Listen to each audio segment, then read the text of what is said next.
অনিয়ম এবং দুর্নীতিতে নিমজ্জিত ব্যাংকিং খাত খেলাপি ঋণের বিপরীতে প্রফেশনাল সংরক্ষণ করতে পারছে না অনেক ব্যাংক। ঠিক যে কারণে বাড়ছে মূলধন ঘাটতি। ২৪ ব্যাংকের মূলধন ঘাটতি প্রায় ১,৫৬,০০০ কোটি টাকার মতো।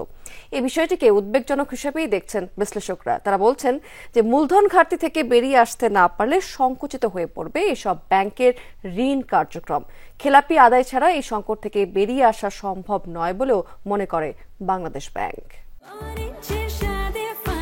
অরেঞ্জ সহ বিভিন্ন ফ্লেভারে প্রাণ ললিপপ, জুসি জুসি ওয়ার্ল্ড।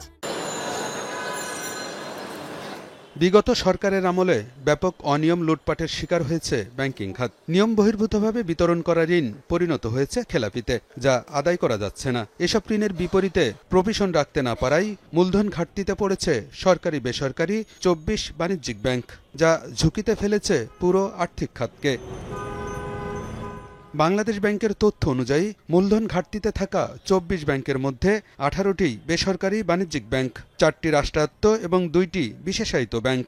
এর মধ্যে জুন শেষে ১৮ বেসরকারি বাণিজ্যিক ব্যাংকের মূলধন ঘাটতি দাঁড়িয়েছে ৯১,৪০৭ কোটিতে। রাষ্ট্রায়ত্ত ৪ ব্যাংকের ঘাটতি ৩২,০০০ কোটি এবং বিশেষায়িত ২ ব্যাংকের ঘাটতি ৩১,৭৪১ কোটি টাকা। প্রত্যেকটা ব্যাংকেরই মুনাফার অবস্থা অধিকাংশ ক্ষেত্রেই নেতিবাচক অবস্থা তৈরি হচ্ছে। ঘাটতিটা রিকভারি করতে গেলে এটাকে যে খুব সহসায় করে ফেলা যাবে আমি মনে করি না, একটু সময়সাধ্য ব্যাপার।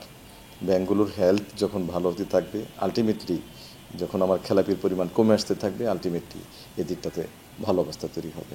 গভর্নমেন্টের কাছ থেকে অলরেডি পেয়েছি ৯৬৩ কোটি টাকা, সেটা হলো শেয়ার ডিপোজিট মানি, সেটা পেড আপ ক্যাপিটালে পরিণত হবে। তারপর হলো আমাদের প্রধান যেটা, সেটা হলো রিকভারি। মূলধন ঘাটতি বৃদ্ধি পায় খেলাপি ঋণ বৃদ্ধির কারণে, খেলাপি ঋণ আদায়ের মাধ্যমে সেটা হ্রাস পায়। একসাথে ২৪ ব্যাংক মূলধন ঘাটতিতে পড়ায় উদ্বিগ্ন বিশ্লেষকরা। খেলাপি ঋণ আদায়ে ব্যর্থ হলে ব্যাংকের কার্যক্রম সংকুচিত হয়ে আসবে, গ্রাহকের আস্থা ধরে রাখাও কঠিন হবে বলেও মনে করেন তারা। পাল্লা দিয়ে এই খেলাপি ঋণের পরিমাণটা বেড়ে যাচ্ছে এবং এটার আতঙ্কজনক কিন্তু একটা চিত্র আমরা পাচ্ছি। ঋণ দানের যে সক্ষমতা, যেহেতু মূলধনের ঘাটতি রয়েছে, সুতরাং এখানে সে ঋণ আর দিতে পারবে না সেরকম আগের মতো। আন্তর্জাতিক যে সমস্ত লেনদেন, সেই লেনদেনের সুযোগে কিন্তু সংকুচিত হয়ে যাচ্ছে। তার মানে বিদেশি ব্যাংকগুলো কিন্তু আর যে স্বাভাবিক যে বাণিজ্যিক লেনদেন, সেটা কিন্তু এই ব্যাংকগুলোর সাথে করবে না। বাংলাদেশ ব্যাংক বলছে খেলাপি ঋণ থেকেই মূলধনের ঘাটতি, তাই খেলাপি আদায় ছাড়া সংকট থেকে বেরিয়ে আসার সুযোগ নেই। ব্যাংকগুলোকে সেদিকেই বেশি মনোযোগ দিতে হবে।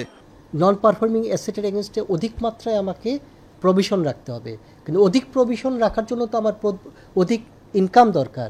ইনকাম কমে গেছে, ওয়ারেস রিকোয়ার্ড প্রভিশন বেড়ে গেছে। আর যখন প্রভিশন ঘাটতি হবে, তার আলটিমেট ফল হিসাবে ক্যাপিটাল শর্টফল পড়ে যাবে।